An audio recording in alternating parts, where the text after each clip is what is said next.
Balita naman sa mga lalawigan, aabot sa 200 residente ang inilikas sa gitna ng bakbakan ng dalawang paksyon ng Moro Islamic Liberation Front o MILF sakop ng Datu Unsay, Maguindanao del Sur.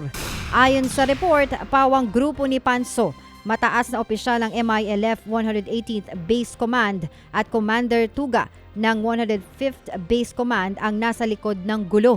Mismong ang ilang opisyal ng lokal na pamahalaan ng Maguindanao del Sur ang nagkumpirma na pinag-aagawan ng magkabilang grupo ang Barangay Meta. Pansamantala munang tumira ang mga residente sa isang covered court ng munisipyo upang makaiwas sa nangyayaring karahasan. Una nang nanawagan ng Police Regional Office ng Bangsamoro Region na wakasan na ang hidwaan ng magkabilang grupo. Samantala, nananawagan ng malalimang investigasyon ang mga residente ng Lamitan City, Basilan matapos pasabugan ang isang gasoline station. Nangyari yan matapos ideklarang wala ng bakas ng Abu Sayyaf Group ang 45 barangay ng probinsya. Una nang kinondena ni Basilan Governor Hajiman Saliman ang pag-atake sa syudad.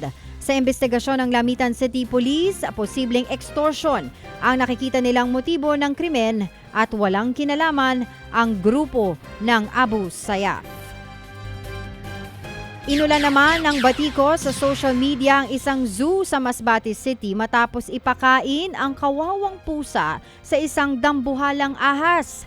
Dahil sa nangyari, nagsagawa ng inspeksyon ng lokal na pamahalaan ng Masbate City at iba pang ahensya.